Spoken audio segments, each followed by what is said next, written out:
I'm Logan Webb, and you're listening to TortureCast. Swinging. There's a high drive. Deep into left center field. It's on its way. Adios! Pelota! Let's go Giants! SF Giants! Let's go Giants! SF Giants! A grand slam for Buster Posey's good friend. A podcast by and for fans of the San Francisco Giants.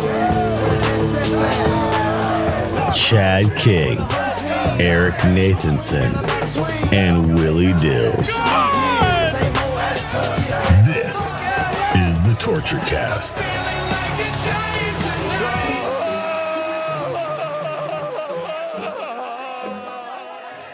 It's Thursday, February 26th, 2026, and this is episode 331 of the TortureCast, the podcast by and for fans of the San Francisco Giants. No, the rumors of our demise were premature. We have been resuscitated. We are back.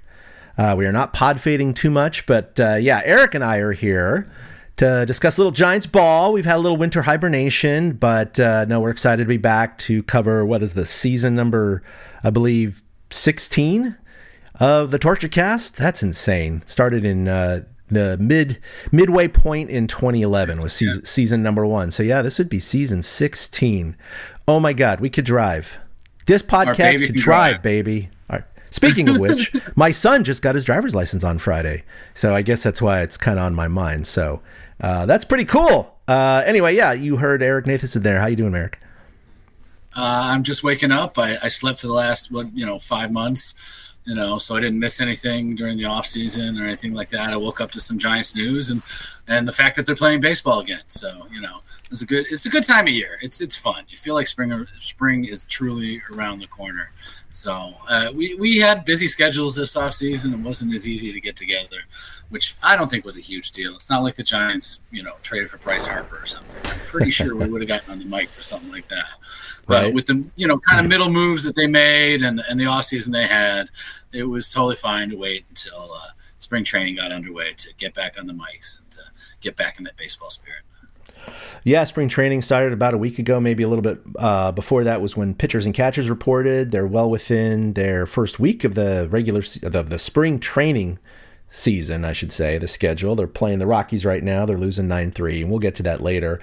But yeah, you know what? I just wanted to say at the top of the show, let's just kind of review some of the notable acquisitions the Giants made this year and kind of look at the long-term impact that some of these guys may have. And so, the four that kind of come to mind, of course, are Harrison Bader, Luis Arraez, Adrian Houser, and Tyler Mahle. And I mean, I think these are all great signings. There's nothing wrong with them. Houser and Mahle have had a couple of great years with good WARs. Obviously, Arraez is a perennial batting champion who never strikes out, always makes contact. And then Harrison Bader is, one of those kind of throwback players who just leaves it all out on the line, diving after balls in center field. And he's got a little pop, hitting about 17 bombs last year. And his WAR was still, 3.5 or something like that last year. So these are all great signings. I have no issues with it. And we'll go one by one, and I want to get your impressions, Eric. But, Farhan Zaidi is gone. And the one thing that was interesting about these signings is they're all very Farhan-like. Harrison Bader, 2 years. Arraez, 1 year. Houser, 2 years. Mahle, 1 year. It could end up being a good thing if these guys are suboptimal for their length of their contracts, but much like some of the recent guys in the past, saying like Gausman and Blake Snell and others, they're signed to these short-term deals, and they use that as platforms to get an even bigger deal because they end up doing well with the Giants. And so it's not that it's always necessarily a bad thing, but again, we talked about roster turnover all the time with the former regime, and we're not going to have the same turnover now. I get that we're not going to have all the call-ups and the diamonds in the rough getting signed every 2 weeks, but at the same time, I was hoping we'd get a couple of these guys for slightly longer deals. That said, Still happy we have them, and they can always mature into bigger deals if they do okay. Or on the converse, they get injured, they have nowhere else to sign, they re-sign with the Giants for a longer term deal. But hey, let's just start with Harrison Bader. What do you think of it, and also what do you think about kind of the terms and the lengths of all these contracts? Well, he's 31, so I see 2 years as being probably an optimal value, especially for a mostly glove, not always hit kind of player. I mean, he hit 277 last year, which is his high watermark, I believe, and he had 501 plate appearances. So it's not a small sample size whatsoever. But right. I mean, he has a high whiff rate. He's the opposite of Arraez with the whiff rate. But he does solidify the outfield defense. It moves Jung-Hoo Lee over to right field, and he's going to obviously have a little bit of an adjustment. But it definitely makes the Giants' outfield stronger, and I think that's where the signing was thought of more than anything else, because in Oracle, you do need a really good center fielder to be able to patrol the different areas and dimensions there. So I don't mind the Bader signing. 10 mils seems about right for a position player at this point per year. It just seems to be kind of what the standard is. I was surprised to see Houser got a little bit more than Bader, but it's, they're still both kind of flyers. So I don't mind the Bader one at all. He's probably going to bat like 7th in the order. He's not going to be expected to be leaned on as a big bat. So, right. I take it as a glove signing. Yeah, his career batting average after last year was 247. But yeah, last year, like you said, it was a high water mark, 277 with 17 jacks and 54 RBIs. So, those are equivalent of almost like Matt Chapman numbers for last year. Now, is he going to do Matt Chapman numbers this year? No, I don't think so. But yeah, definitely glove forward signing, but not bad for a number 7 hitter, to be honest. Right. And we'll talk about the lineup later. What's funny is I forgot that you even put that in there. To be fair, all they have to do is just park a bunch of food trucks on the arcade behind the stands in left field, and maybe Bader will go off and hit 70 dingers this year. That was hysterical that yesterday he dented a food truck and signed it with just a sorry. And Harrison Bader. It was weird to see Harrison Bader, Giants, number 9 or something? 9, I think, so, yeah. Yeah, it was weird to see that, but I thought that was fun. I mean, he crushed that ball. It was absolutely destroyed. So, I mean, maybe that's a positive of things to come. And you do like an outfield bat that can run into one once in a while.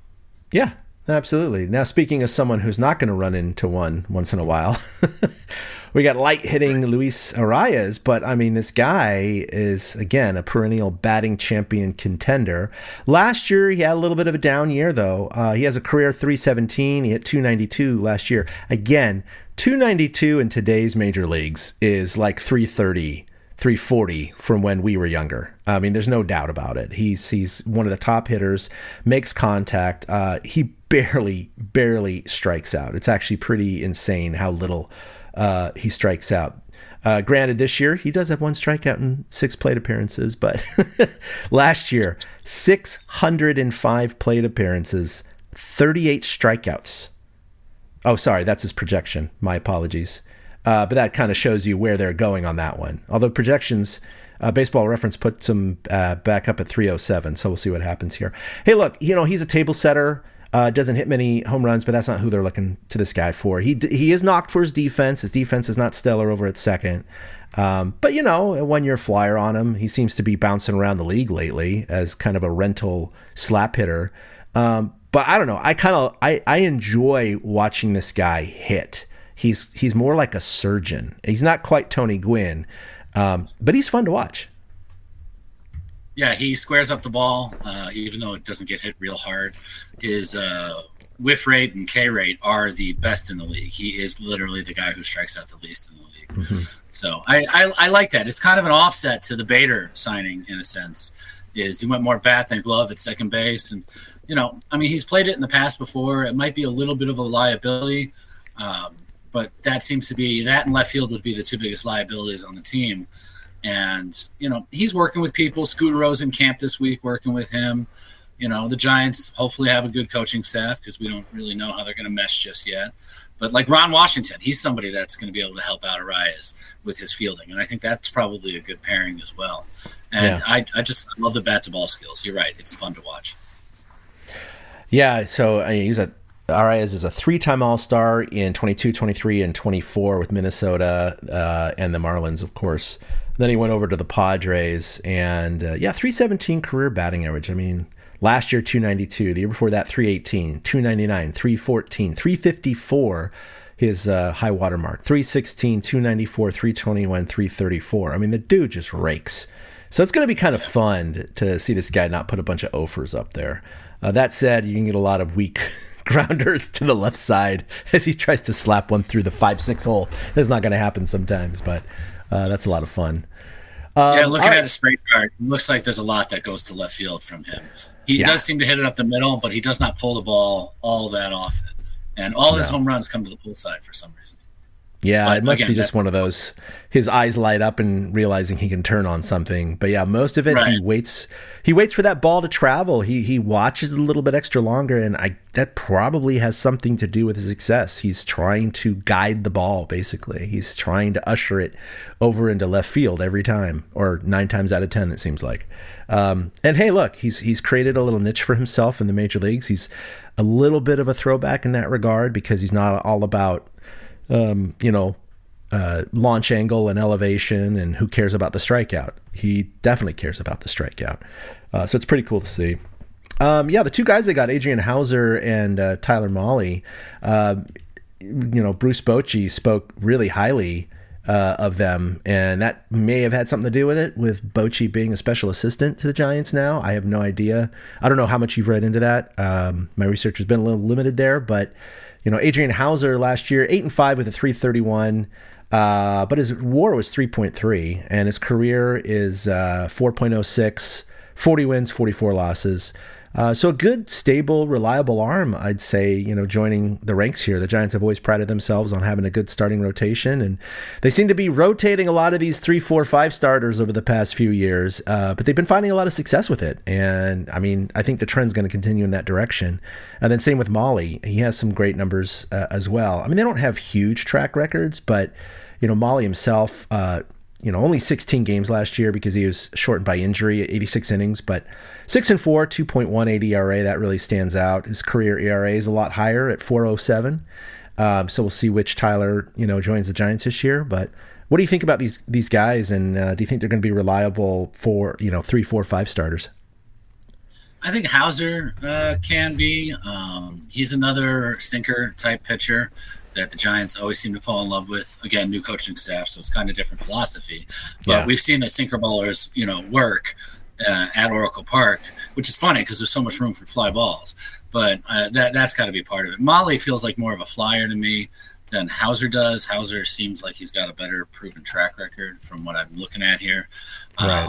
Houser's 33 and Mahle's 31. So we have Houser for 2 years, Mahle for 1. So yeah, Mahle seems to be one of these tryout contracts, that one reeks the most of Farhan-like, in my opinion, is the Tyler Mahle move. Houser, I think, is definitely solid and should stay in the rotation as long as he's healthy. Yeah, I'll take a tryout for 1 year, $10 million. Thank you very much. Right? That'd be nice. Sign me up. Sign me up. Notable departures. The Giants have had a high rotation going through, but just some of the notable guys that, some of them were good, some of them we liked. I think the one that stands out the most is Wilmer Flores. Obviously, the Giants weren't going to re-sign him, especially when they have Aldridge and Devers. It's just, they don't really have much of a place for him. And that also kind of links up with Dominic Smith as well. Obviously, way less of a forever Giant, but he always good in his short time here. He did sign with Atlanta, but Wilmer Flores remains unsigned, and I'm just guessing it's just a product of his age and his statistical drop off the last year or two. I think other teams note that and go, yeah, we're going to go with some younger guys. Of course, Verlander was a 1 year contract anyway with the Giants. He's trying to chase 300 wins, and that didn't go well with the Giants last year, so he's out of there. But he did re-sign with his first team, the Detroit Tigers. He's back with them, which is, I guess, kind of cool in that regard. Kei Tang, obviously not a forever Giant, but he filled in for some spot starts last year. He was traded to Houston for a catcher and future consideration. So those are the ones that kind of popped out to me. Other than Flores, the other guys were short timers or minor leaguers, and so they're not. I guess that's the one good thing about the high turnover is that when you do lose guys, it's like, oh wait, we had him for a year. Oh right, okay, well whatever. Best of luck to you. Wilmer was a good Giant. It sucks that he's not going to catch on probably anywhere.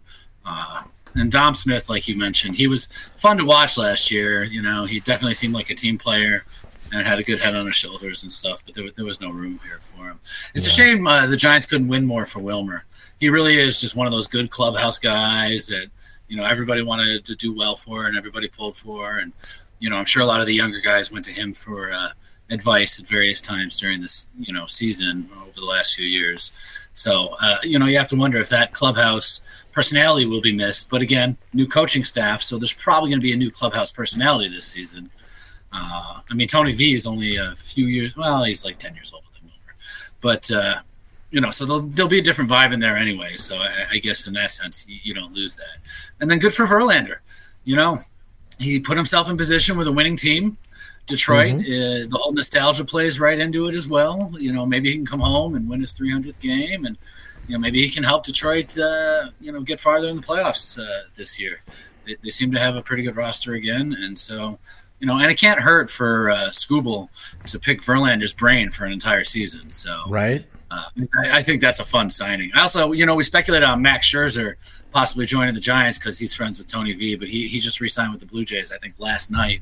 He did. For like a handful of million, not even a lot of money at all whatsoever. So, I'm okay losing all these guys. We saw Kai Wei Tang in person, and he was nothing special.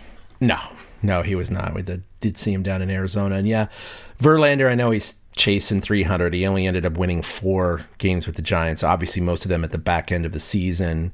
But he's sitting at 266. I mean, you figure even if, 15 is the new 20, even if he won, 15 games a season, that's 3 seasons before he reaches that mark. So most likely it's not going to happen, but you never know. He could be one of those ageless wonders. He'll be like Phil Niekro, pitching till he's 50 something, or something like that. But he better develop some off-speed pitches if he's going to do that. But yeah, kind of cool that he's hanging around still. He's going to be one of those guys that is going to be one of those ageless wonders maybe, despite throwing so hard. So yeah, the Giants, there's been several projected lineups that I've been finding out there. I mean, this one I kind of agreed with mostly. And to be honest with you, when you really put it down on paper, it ain't the Dodgers. No one's the Dodgers. But it ain't too bad. It really ain't too bad from a run production perspective. You got Arraez at second, Devers at first, Adames at short, Chapman at third, Jung-Hoo Lee in right, Ramos in left, Bader in center, Eldridge DHing, and then, of course, Patrick Bailey behind the dish. And, there's some potential upside there. If Bader has as good of a batting average year as he did last year, I think that's going to be a high-value signing.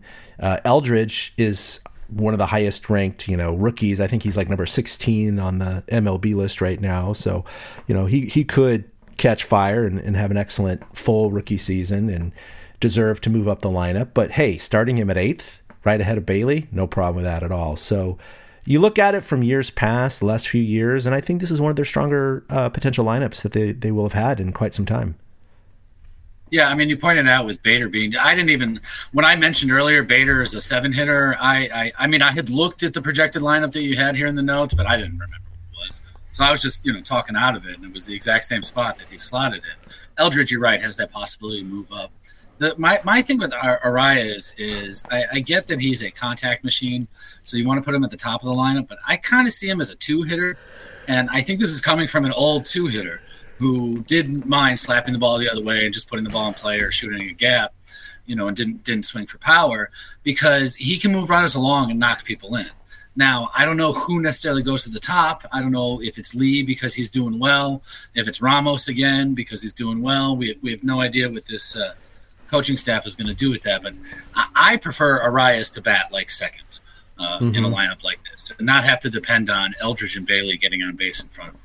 But other than that, it's you're right. It is pretty deep compared to how it's been the last few years. The infield is – they're all set positions right now. Every year it feels like we have some sort of what is? My God, shared playing time. Why can't I think of what it's called? Platoon? Every year though, we seem. We have a rotating cast of different guys. Platoon. Yep. Every year we seem to have a platoon, whether it's at second base, whether they're like, is Fitz going to be the answer? Is Schmidt going to be the answer? And Schmidt is intriguing to be able to come off the bench and play all the different infield positions as well. And so you appreciate that in him if one of these guys go down. There was talk that Schmidt could get traded. I don't see them ever trading him unless they're going to get a major league ready arm that they can slot right in somewhere immediately, like a high stakes closer. And I just don't see that happening right now. So I do like the Giants' depth a little bit at this moment. The outfield, I know it's still like Encarnacion's looking to get playing time. Matos is looking to get playing time. So I'm with you. It's not the Dodgers, but it's not last year. It does feel a little stronger. Yeah, for sure. And then the rotation, again, on paper, if they're all healthy and they all perform to their expectation, is going to be great. That's just the big if. We always see starters going down throughout the year. It's just normal with the Giants rotation. They do a pretty good job plugging in replacements, but right now you got Webb, Ray, Mahle, Houser, and of course Landon Roop, who had at times strong campaign last year. So again, all healthy, they all perform like they should. That's a strong starting five. But we all know that ain't going to happen, Eric. These guys are going to go down. These guys are going to go down, and they're going to have to fill it in. And I don't have an exhaustive list of who they're going to plug the dikes with. But, again, on paper, not the Dodgers, but not the worst in the National League West either.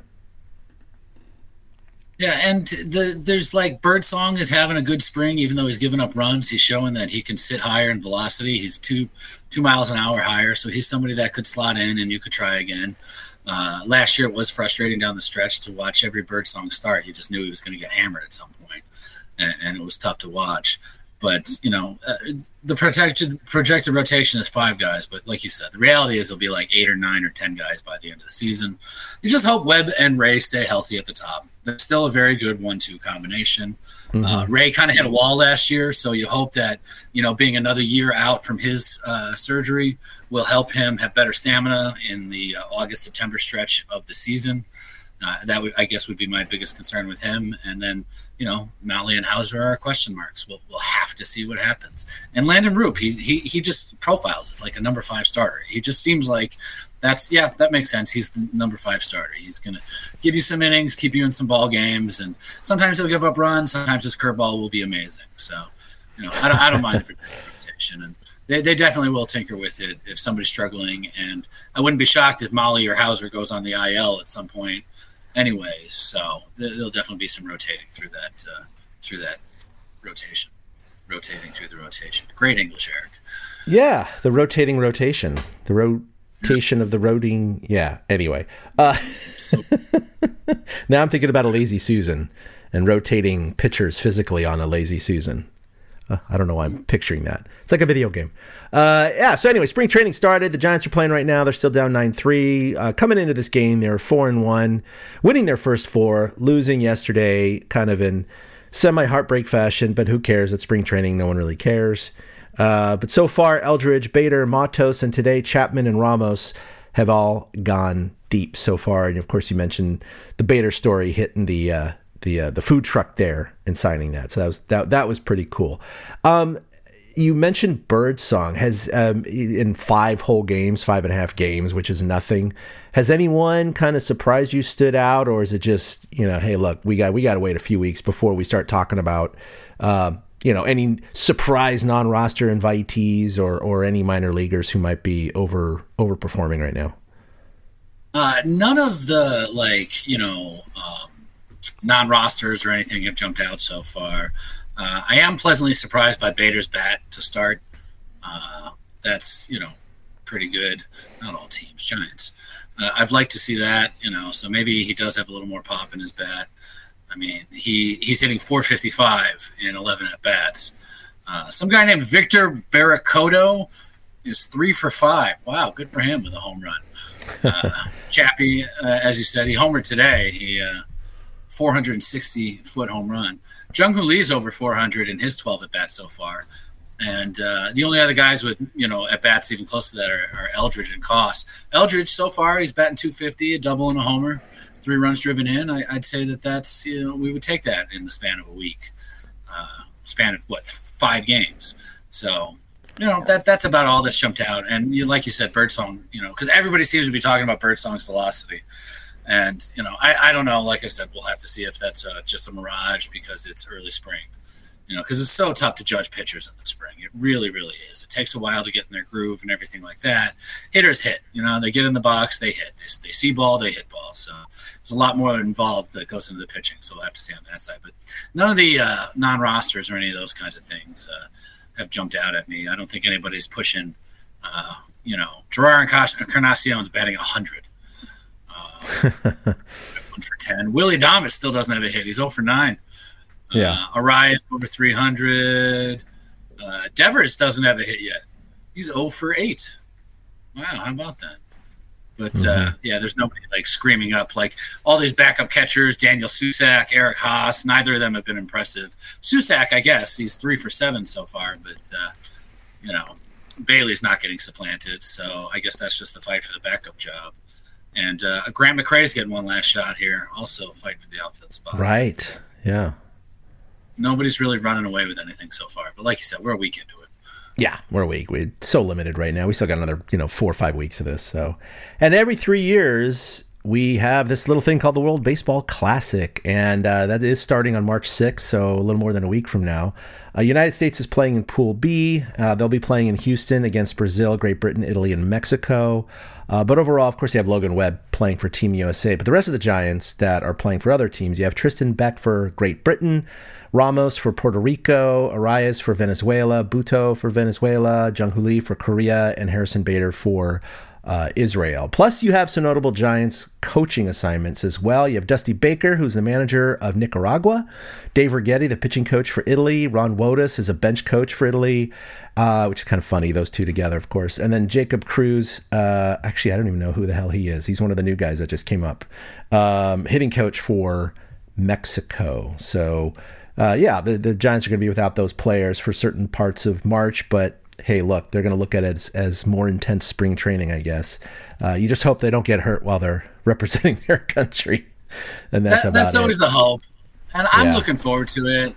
Looks like Francisco Cervelli is the manager for the Italian squad.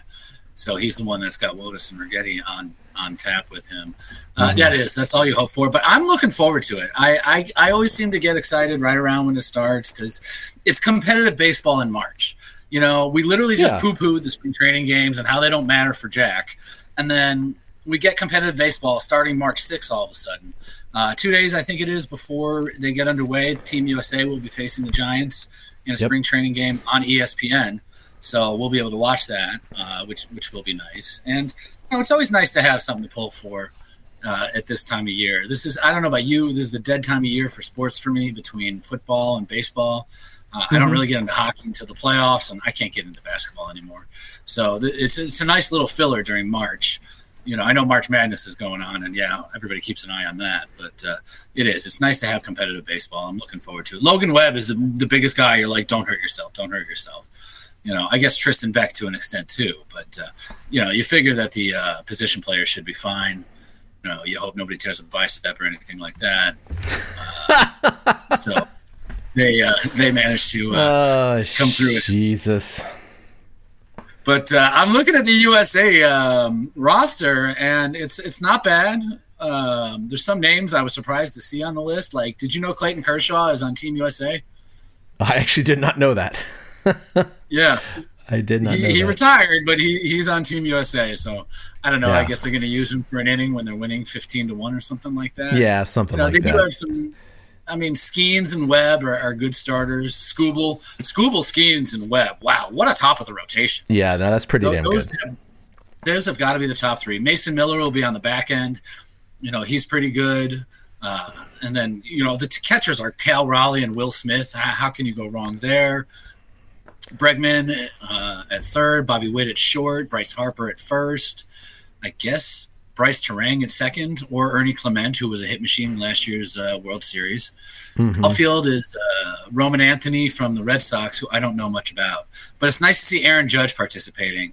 And I look forward to some of those big matchups in the big games. Maybe Judge will come through. Pete Cora Armstrong's out there too. Byron Buxton, who feels like he's been in the league forever. And of course, you got to have Schwarber as your DH when it comes to that. Mark DeRosa, a guy who was connected to the Giants job, is the U.S. manager. Will you watch these games? Yeah, absolutely. No, I'm looking forward to it. Like you said, it's meaningful baseball in springtime, and it's fun. It's only every 3 years. It's almost Olympics light, if you will. And they put some of the better players out there. Does every all-star participate? No, but a lot of them do, and it seems to be trending that more and more are. From every World Baseball Classic, it's becoming a little bit more, I guess, cachet, a little bit more important to some of these players. Like you just mentioned, that whole U.S. roster squad probably on paper is the strongest one I can even recall from the previous couple iterations. So it's nice to see. And it's nice to see. I know Team Puerto Rico had some issues with insuring some of their players, and I actually didn't look into it too much. I just heard some hubbub about certain guys weren't going to get insurance, I guess, to play. And I don't know if that ever was resolved or if they were being covered by someone else. But I know that there was a chance that was going to affect some of the guys who might be playing for Puerto Rico. I don't know if you recall anything with that. Bad Bunny. Yeah, I think I heard Bad Bunny stepped in to provide insurance, which would make a lot of sense. Wow, they have a pretty good squad too, Puerto Rico. Yeah, they have pretty good as well. Yeah, Ramos is definitely going to be a starter on this team too. Looking at their outfielders, Willie Castro, Helio are probably the two most names I know here. Oh, Yadier Molina is the manager. Look at that. Juan Gonzalez is the hitting coach. You mentioned it earlier. Yeah, you mentioned it earlier about guys like Arraez hitting like 290 is the equivalent of 3-something, in yesteryear MLB. Every now and then this video will go across my timeline on Twitter or somewhere where it shows an all-star game and all the guys, coming to the plate, their stats flashed on the bottom of the screen. And it's late 90s, early 2000s, and they're all hitting like 340, 342, I know, it's 337. insane. It's unbelievable how it's such a difference, because Wangan reminds me of that. He had that one season where he just went like absolutely bonkers before the All-Star break. It might have been 94, but it might have been later than that. And so he reminded me of that. It's kind of funny in that way. But it looks like U.S., Dominican, Venezuela probably has a decent team. I'm sure that, what's their name? Japan will have a decent team. They always do. No idea about Jung Lee's team because, we don't know these names. I keep bouncing between the rosters, but we don't know the names of, Shoma Fujihira and Hiromi Ito. We have no idea if these guys are good. There's only a couple of MLB players on the Japanese roster, most notably Kikuchi. And other than that, I don't really know any of these. Oh, and Yamamoto. But, it really does go to that. Is Shohei playing? I don't think Shohei's playing. Shohei's playing. He's the DH. Yeah, I thought he was with Japan. Yeah. Okay. That's cool. Yeah. That's cool. Yeah, it's a lot of fun. Yeah. No. Judge on one side, Shohei on another. Granted, they won't face each other. 3 years ago, the highlight of the tournament was Shohei Ohtani striking out Mike Trout to win the championship. That was a really fun, competitive WBC. So I hope this iteration is also as fun and competitive. It's had its moments in the past, and you don't really remember the moments until you're reminded every 3 years. Like Adam Jones had a great catch in one of them back in 2009 or something like that. It might have even been 2006, the first one. So you don't really remember those off the top of your head, but it's good to be immersed in the experience when it's going on. No, for sure. March 6th, baby. It's going to happen. I mean, I do wish that I didn't take advantage of it when it was at Oracle Park and never saw a game. I think back then I didn't care as much, but now I wish it was back at Oracle Park because I would really want to be able to go this time. But it's going to be in Houston and Miami are the two U.S. venues. So unless I'm going to spend money on a plane ticket, that ain't happening. So that short portion left in Houston could make it very interesting. For sure. For sure. Speaking of new things in baseball, because Houston has a new park name now. I don't even remember what it's called. It's gone from Minute Maid to something else to now. Yeah, it's like, what the hell is that? I don't even know what that is. What product is that? What company is that? What do they do? I don't even know. I didn't look it up. Anyway, spring training. Hey, look, we've been using, or they have been using, the automatic ball system, balls and strikes being challenged by either the pitcher, the catcher, or the hitter. And it's already happened several hundred times, I think like 200 something times already in spring training. We're close to, so far in spring training, the overturn rate is 52%. And in 2025 in AAA, it was 50%. Last year in AAA, fielders are a bit better than batters, 55% to 48% overturn rate. So it's kind of interesting. It's one of those things where you might think the overturn rate is actually higher than that, but it's not. So, and when you break it down further, Eric, I found this really fascinating, this MLB article. There's way too many stats to go over. I'm not going to go over all of them, but I think some of the highlights are, last year in AAA, there were 861,000 pitches, but only 9,400 were challenged. So that's slightly more than 1% of all pitches. And then a 50% overturn rate means that just 0.5% of all pitches were overturned. Now, of course, that also includes the unchallengeable pitches, which is anything that's swung on, right? Either put in play, fouled off, or swung and missed. So you can never challenge those, of course. So if you remove the unchallengeable pitches, it's still only 3% of pitches were challenged overall. And then what makes sense to me is the challenge percentage went up with innings. That makes sense. You're in the first inning, and you get a strike. You're like, I'm not going to challenge that because I got to save our 2 challenges for the rest of the game, especially in a high leverage situation. But the later the game goes, you have higher leverage situations. And you also have the 9th inning, which is the greatest time they're being used. And that's for 2 reasons. One is, again, close game, high leverage situations. But it also could be in a situation where even if you're losing by 5 runs, you still have your 2 challenges sitting on the dock. Use them. Yep. Even if a ball you think could be a strike, but why not? Just call it, right? So that's what's been happening too. And that's also why the turnover rate actually declines in the 9th inning, because everyone's just basically like, use them up. There's no harm in using them up. And you're going to be less likely. Okay. And it can pull the data set down. So the article does go more in depth. That's some of the stats I was talking about, where they're like looking at the overturn percentage from the early part of the game versus the latter part of the game. And that has a lot to do with it. Like you just said, you were spot on, is that if you're going to be using some of those challenges at the end of the game just because they're there, and you're more likely going to be wrong with those challenges, yeah, you're right. That's going to bring down the overall overturn percentage. But it was cool because they also went into, a lot of people were a little bit afraid that this was going to hurt good framers. Obviously, our catcher is number 1 in the league. And it was like, is this going to affect him a whole lot or not? They go into a bunch of statistical analysis with that. And they're basically saying it's going to have very, very little impact on that. Mostly because just the volume of pitches that are not challenged, they're still going to be framed. And they're still going to be in situations where a batter or pitcher doesn't want to use a challenge because the situation doesn't dictate it. They also were talking about how it's more important, technically speaking, for a batter to challenge than a pitcher, because a batter only gets 3, 4, maybe 5 plate appearances per game. So a strikeout to them is huge. That could be like 1 out of 3. They're striking out, right? On a called third strike that they don't agree with. While a pitcher is facing, 20 guys, 15 guys, whatever it may be. So it's just more, the sample size is much larger. So they can absorb a walk much better than a batter can absorb a strikeout.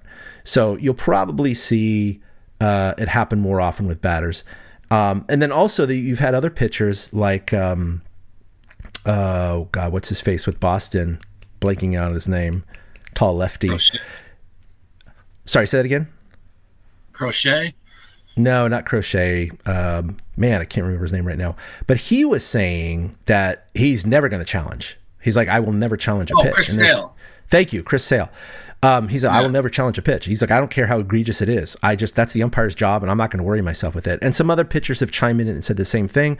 Some coaches have said the same thing, saying, I'm not going to prohibit my pitcher from challenging, but I suggest they don't, unless it is just egregious, because they're going to rely more on the catcher to do that. The catcher has that relationship with the umpire, has the perspective of the umpire, kind of gets more into the cadence, and catchers so far tend to have a slightly higher overturn percentage than pitchers and hitters. So a lot of little nuance going into this. I thought it was really a really fascinating league. Go ahead and Google it on MLB. But you as a former umpire, for example, they highlighted, you probably already saw it, the Pittsburgh game the other day, in which the first 5 challenges of the game were all overturned.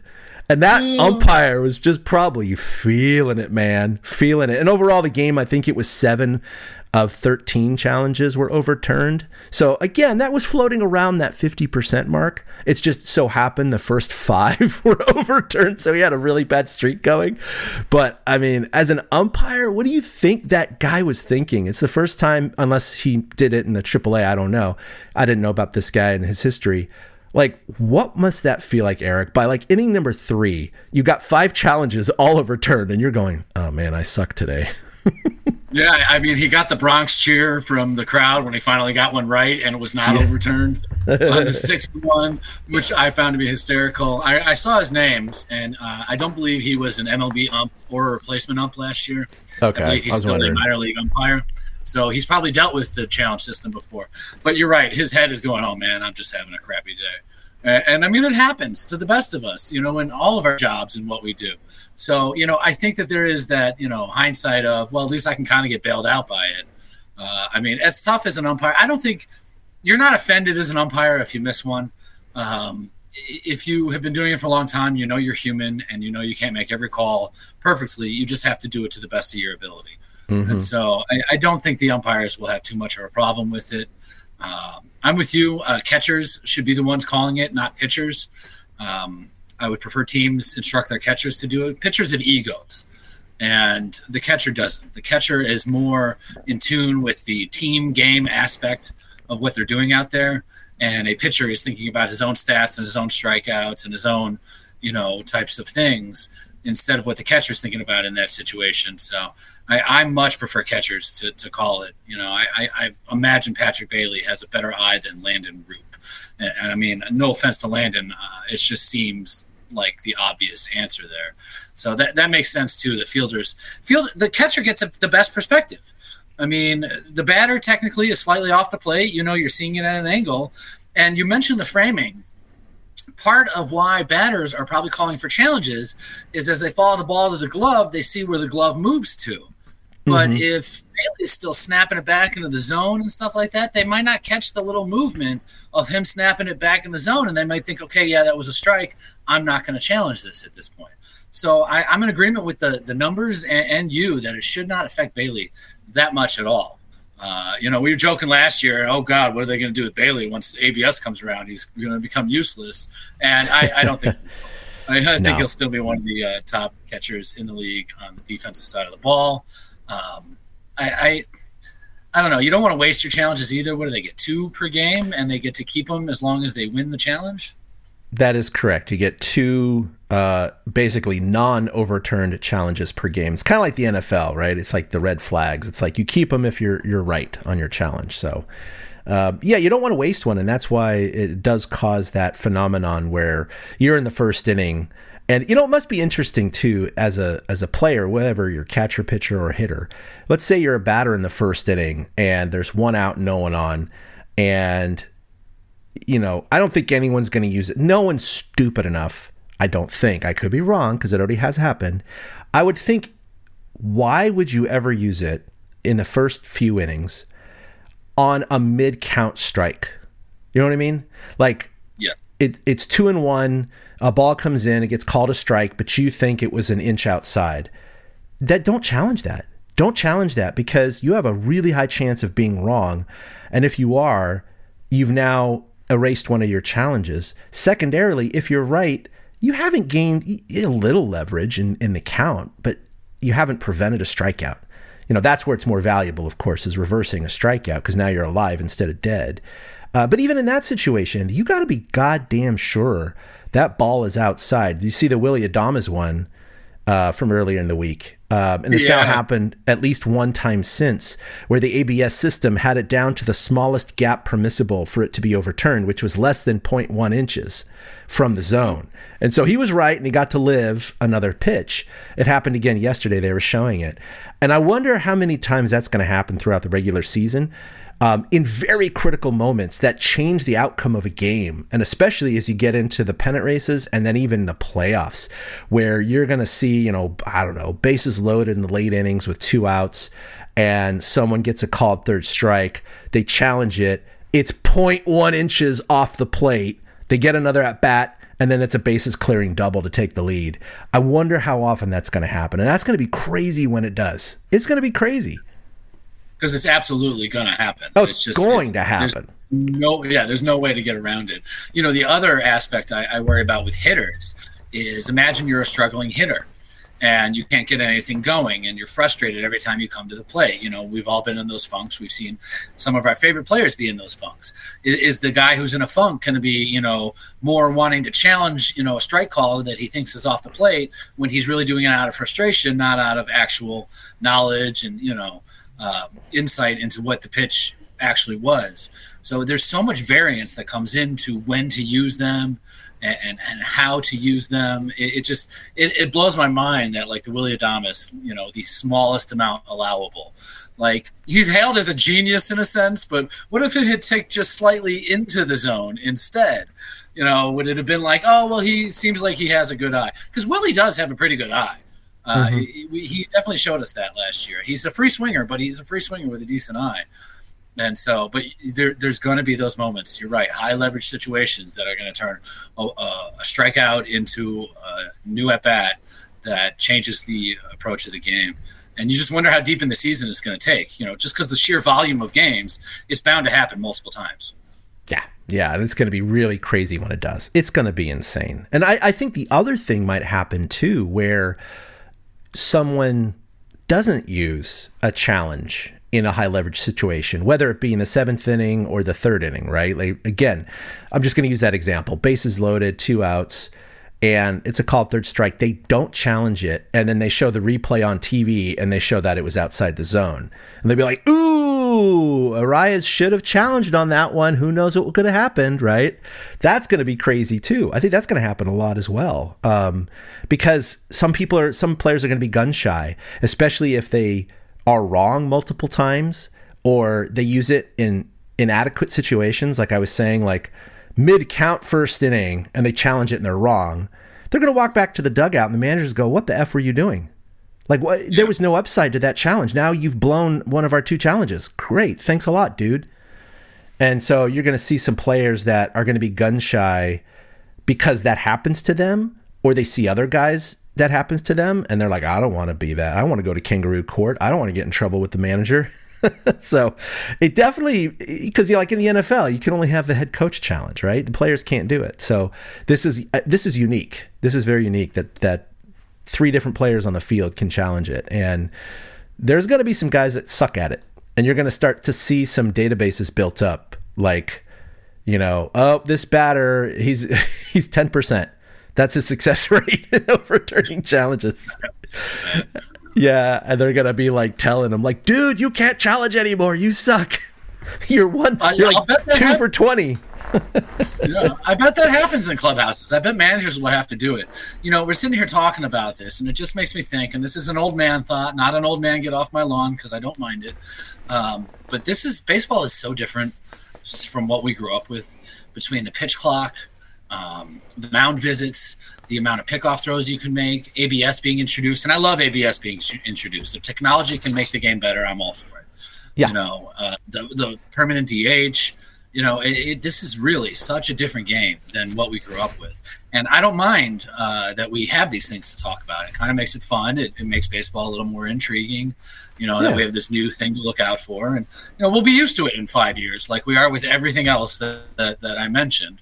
So it's just an old man moment to be like, not even those were the days, because baseball was great back in the day, but I think it's pretty good right now too, and it's fun to have these little nuances entered into the equation as time moves on, because I like ABS. If they've been able to do it in tennis for 20 years, why hasn't baseball been able to figure it out? Yeah, and it doesn't delay the game all that much. They've already implemented so many different rule changes to the game to speed it up that we know of course, the shorter breaks, the pitch limits, the automatic walk, right? All these things have shaved more than 30 minutes off the average major league game. So instituting ABS is only going to add a minute or two to each game. So they're still net way ahead, and it's at the cost of getting some crucial calls correct. They already have replay for on-field calls, and now they're going to have ABS for ball strike calls. And I'm for it. I mean, your team can definitely benefit from a bad call, and they can get screwed from a bad call. I think in the end,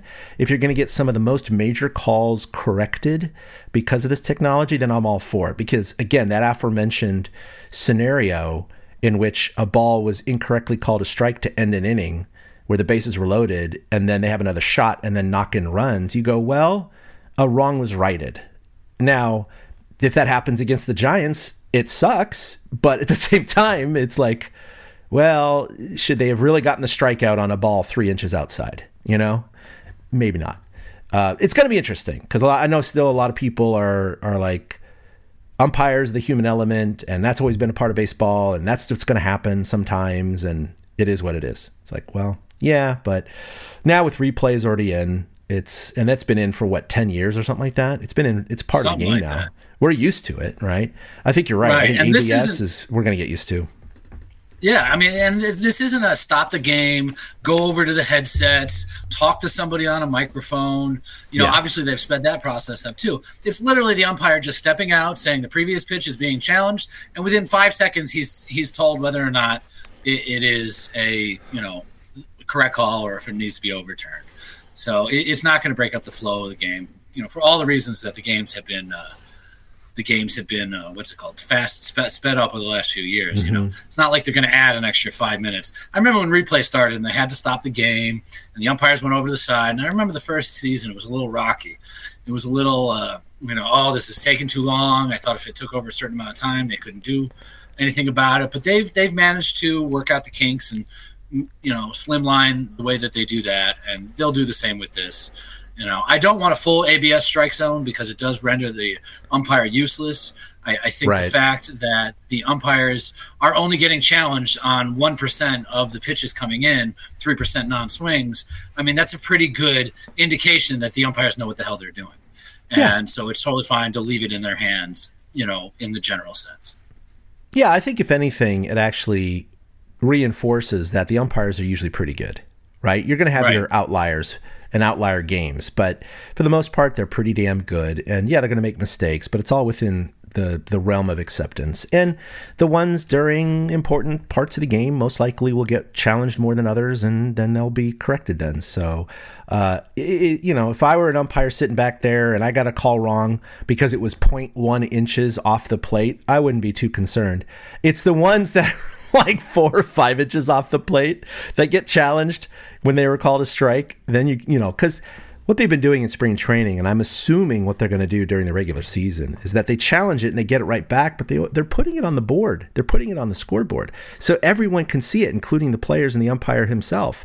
So that's what's going to be crazy, is like some of the most egregious mistakes are probably going to be up on the scoreboard for everyone to laugh at and go, dude, that was 5 inches out of the zone. What were you thinking?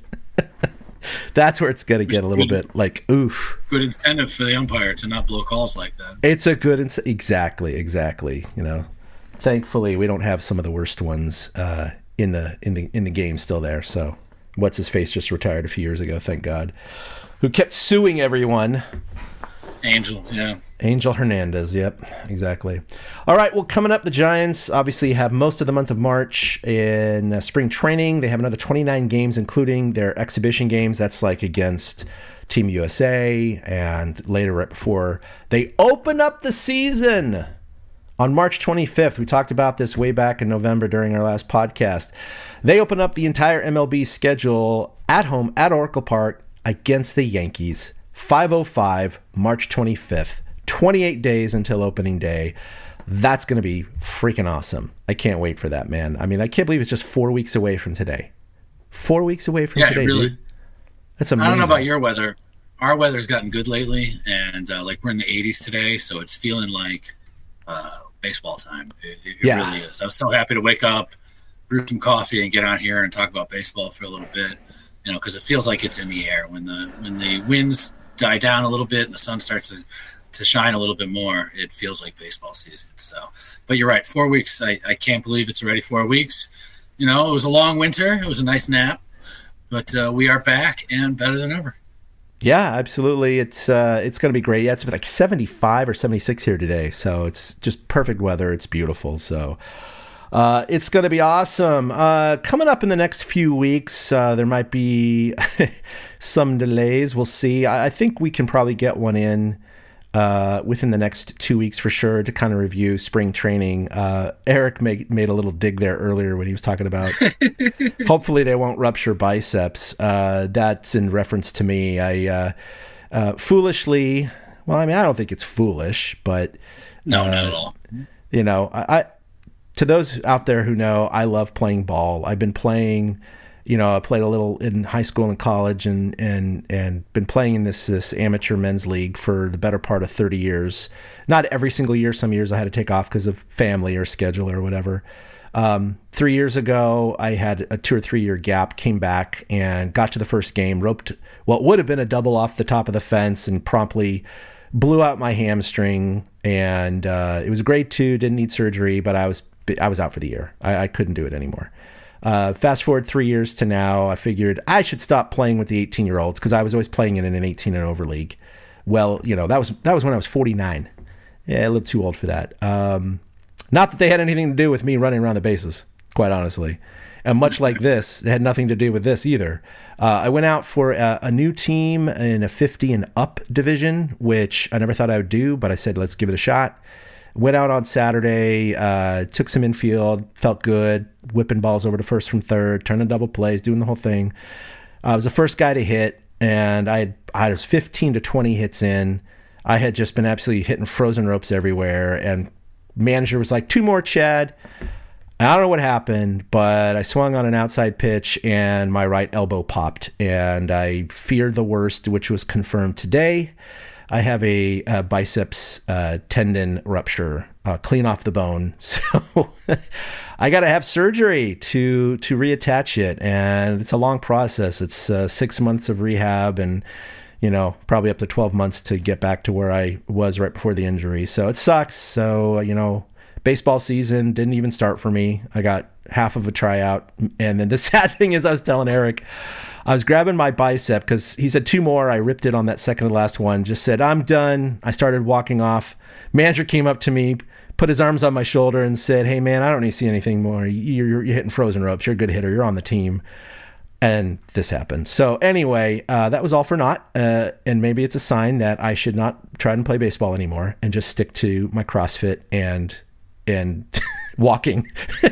Even though I would think CrossFit would injure me more often. Making sure that you can walk.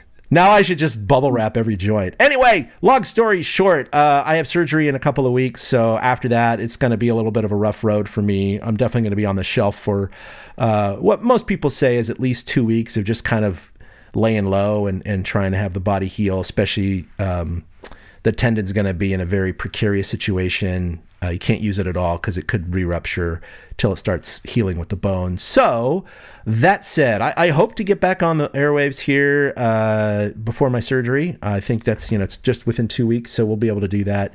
And then after that, we might have to take a little bit of a break of at least 2 to 3 weeks. But I'm sure everyone will be okay with that. We'll probably get into the first week of the season before we record then. But I just wanted to kind of mention that because I know it's been a bit of a gap. Sorry for those of you wanting some TortureCast baseball, but baseball is back nonetheless. There's plenty to get out there.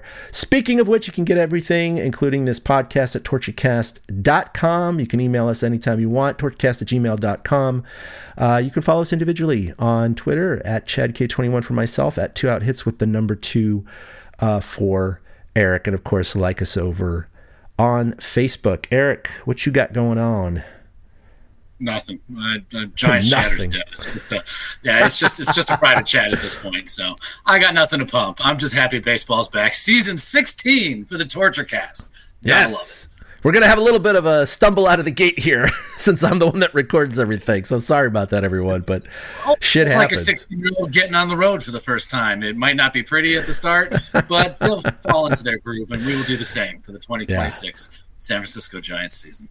The good news is it's a very long baseball season, so we have plenty of opportunity to record, and it'll be fun. In fact, that March 25th, I'll be exactly 2 weeks post-op that night during season opener. So that'll be nice. I'll just probably be, a little propped up on a pillow, having a beverage, and just watching some Giants baseball. So that'll be cool. That'll be cool. But yeah, no curls for a while. Not even the 12-ounce variety. Sorry to say. I have to learn how to do everything. You know what? I realized I have to learn how to do everything left-handed, including wiping my ass. How am I going to do that? That's going to be fun. I was like, crap. I've been going down the Reddit hole, by the way, and so that's a lot of those little things have been popping up going, oh God, I hadn't even thought about that. Oh Jesus Christ, I don't want to deal with that. Oh God. So it is what it is. My body apparently is just broken now at this point, and it can't withstand swinging a goddamn bat. Anyway, all right, well, Willie didn't make it today. I guess something came up for him, but hopefully we'll have him on next time. But for Willie, for Eric, this is Chad signing off of episode 331. We'll see you in a couple weeks for 332. Until then, go Giants, don't get hurt like me. Boom. A big thank you to everybody for listening to the TortureCast, the podcast by and for fans of the San Francisco Giants. Follow us on Twitter at TortureCast. You can also like us on Facebook or check out our blog at TortureCast.com. I also want to say thank you to Ashcon and Bailey for letting us use their song Feeling Like a Giant for our intro.